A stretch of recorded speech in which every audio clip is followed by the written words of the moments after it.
All right, so today we're going to be taking a deep dive into the works of Cohen. Okay. Oh, God. Yeah, you sent over some fascinating stuff from his website, Uh-huh. and particularly about this book he wrote called The Sea Noise. Right. Now, it's interesting, this book, right, because Yeah. it's not just like a typical novel. Mhm. It's actually two stories that are interwoven. Oh, wow. So we've got The Sea, which is a love story, Okay. and then Noise, which is more of a thriller.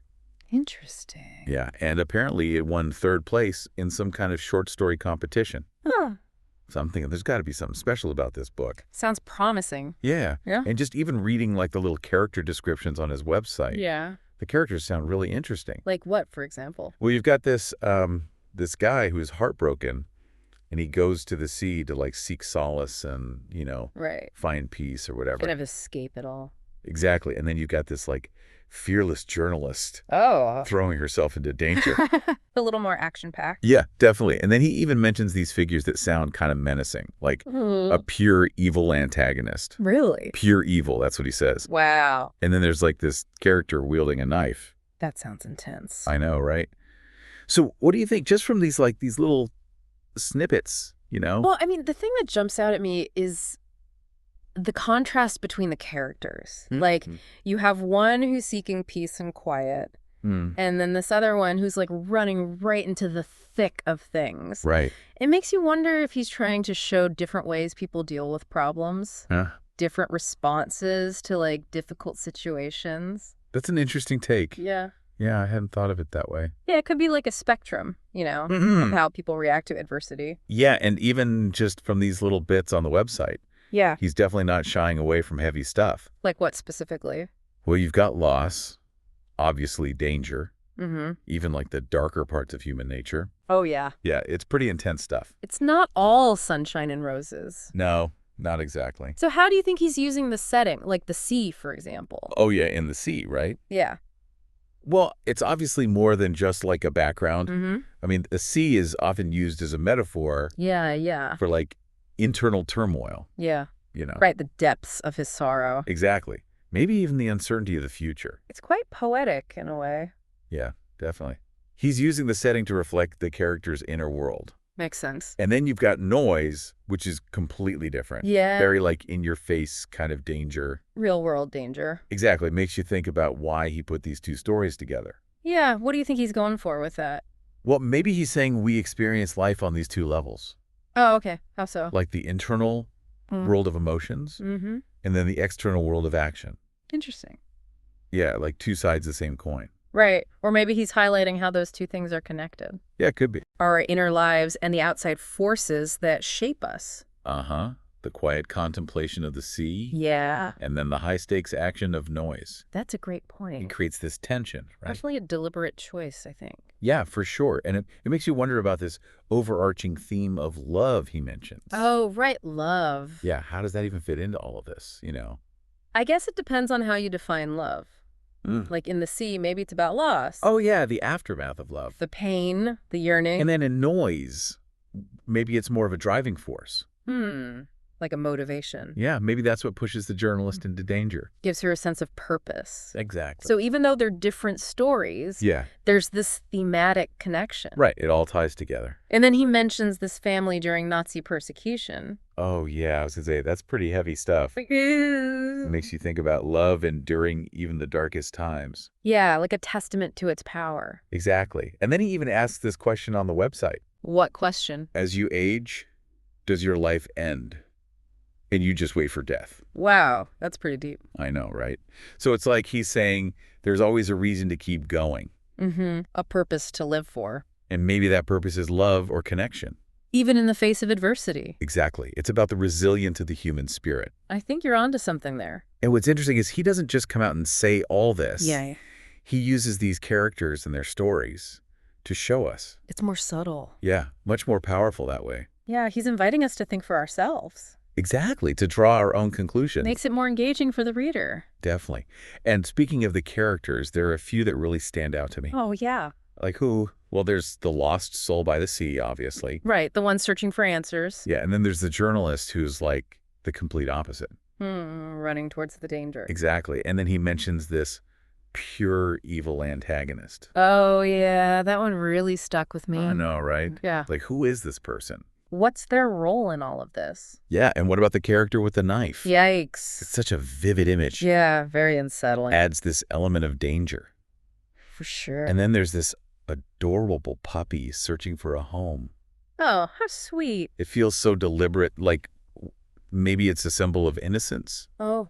Yeah, amidst all the darkness. It's like he's saying life isn't just bad stuff, you know? Exactly. There's light and darkness. Joy and sorrow. It's all intertwined. He's capturing the complexity of it all. Yeah, and he's not giving us all the answers. He's leaving us wanting more. Right. There's a sense of mystery surrounding these characters. Makes you want to keep reading. Definitely. And then there are those questions on his website. Oh, yeah. Those are something else. They add a whole other layer, don't they? For sure. Like that one. What if a writer knew the consequences of their work beforehand?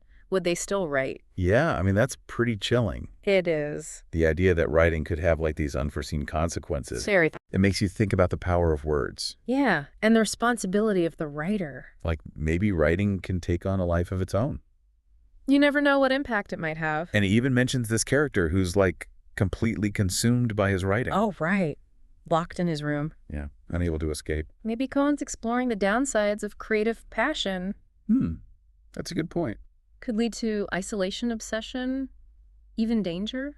It's a fascinating question. Definitely something to think about. It speaks to the depth of his writing, you know? Yeah, he's not just telling stories. He's making us think about storytelling itself. Its power, its potential impact. On both the writer and the reader. It's a deep dive into the creative process. Exactly. And the human condition. I like that. Yeah, the human condition. Yeah, like he's saying that even creating something can have a downside. Yeah. Yeah. Right. And that whole idea of creation and consequence, Yeah. I feel like that could be a big part of noise. You know? Totally. Especially with the journalist character. Risking everything to get to the truth. Yeah, she's not just facing like physical danger either. Right, there's more to it. It's like, what if uncovering the truth has consequences too? Oh, that's interesting. Yeah, maybe the noise isn't just the external chaos. But also the internal struggle. Exactly, like does she put herself in danger? Or even other people. Right, a journalist dedicated to the truth. Tough choices. Yeah, heavy stuff. It adds a whole other dimension to her character. For sure, it's not just about being brave. It's about responsibility. Exactly. And there's that question on Cohen's website, you know? Which one? The one about the writer knowing the consequences. Oh, yeah. Would they still write?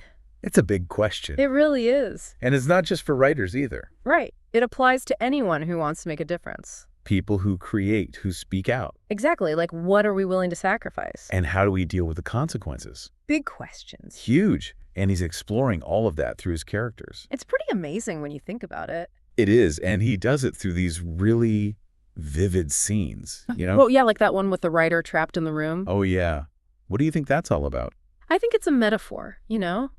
Okay. For what? Well, maybe it's his own mind, you know? Oh, like he's trapped by his thoughts? Yeah. Or maybe it's the creative process itself. Oh, interesting. Or even like external forces trying to control him. Wow. That's pretty deep. Yeah, it's a powerful image, you know? Definitely very claustrophobic. It really makes you feel that sense of entrapment. Yeah, like is he a prisoner of his own making? Or is there something else going on? So many questions. That's what keeps you hooked. Right. The mystery. And he's really good at that. Oh, yeah. Dropping those little hints. Making you want to figure it all out. Exactly. And speaking of mysteries, there's that character, the young boy. Oh, yeah. The one without a family. It's heartbreaking. It is. What do you think he's trying to say with that character? Well, I think it shows the resilience of the human spirit. You know, that's a good point. Especially in the face of hardship. Like this kid has been through so much. And he's still going. It's amazing. It really is. And it makes me think about human connection, you know? Right. Like even without a family, can you still find a sense of belonging? Yeah. Can you create your own family? It's a question a lot of people probably relate to. And it's interesting because he contrasts that with the instant connection.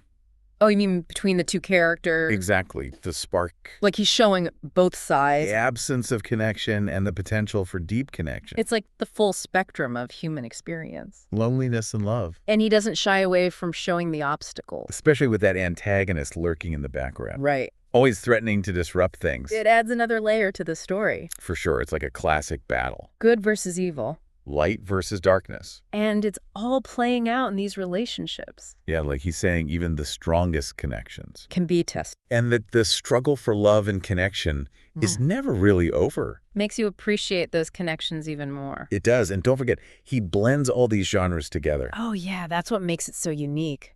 Mystery romance, psychological thriller. Keeps you guessing. It's like a roller coaster ride. 1 minute you're feeling the romance. And the next you're on the edge of your seat. He does it so well, though. Oh, yeah. He's a master storyteller. Blending it all together seamlessly. It's like a movie. You can practically see it happening. And he really understands people.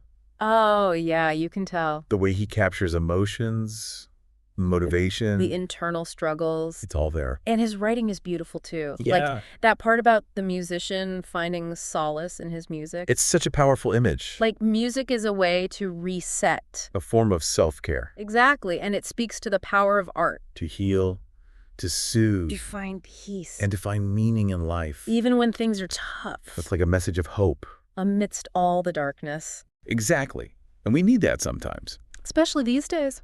It's a reminder that we can all find solace. Our own ways of coping. And that sometimes the simple things are the most beautiful. Creating something, connecting with others, finding peace. It's about those little glimmers of light. Those moments of grace. That help us through. It's about finding those things that make life worth living. And Cohen's writing is full of those moments. He reminds us that there's always something to fight for. Something to believe in. And he doesn't preach. No. He shows us through his stories. These characters, these questions that stay with you. It's the best kind of storytelling. Engaging your heart and your mind. Leaving you wanting more. And wondering about the mysteries of life. Exactly. Yeah, it's like he wants us to look deeper, you know? Beyond the surface. See what's really going on. In ourselves and the people around us. And to appreciate those little moments. A quiet one. That seem so ordinary. But actually holds so much meaning. Like the musician finding peace in his music. Or the lost soul searching by the sea. Those quiet spaces where we connect with ourselves. It's powerful stuff. And you know what else I find fascinating? What's that? The way he mixes genres. Oh, yeah. He's not afraid to experiment. Romance mystery. Even a touch of fantasy. He creates a world that's both real and magical. Yeah, it's like our world, but with an extra layer. Like he's saying, even in the everyday, there's something extraordinary. I think that's what makes his writing so relatable. It reflects our own experiences. We all have those moments where the ordinary becomes extraordinary. Where love stories happen against the backdrop of big events. And our personal struggles are connected to bigger things. It's life, you know. Exactly, and he captures it perfectly. It's not just escapism, it's real. It's messy. It's beautiful. It's heartbreaking. It's the human experience. And he's not afraid to show the dark side. No, he doesn't sugarcoat things. But he always does it with empathy, you know? Yeah, like he understands what it means to be human. And he sees the strength in people even when they're struggling. Like even in the face of adversity, there's still hope. Yeah, a chance for redemption. A reason to keep going. It's a powerful message. We need that kind of message, especially now. When the world feels so crazy. A reminder that we're not alone.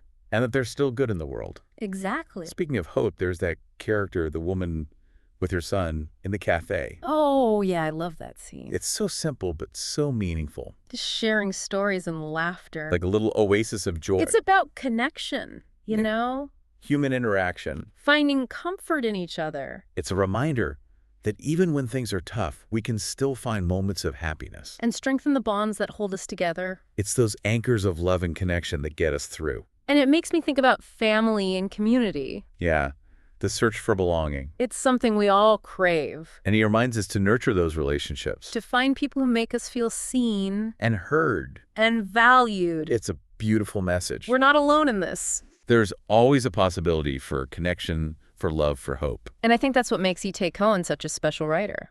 He makes us think about these big questions. About what it means to be human. And he helps us find meaning in unexpected places. He's a real talent. And the reviews on his website prove it.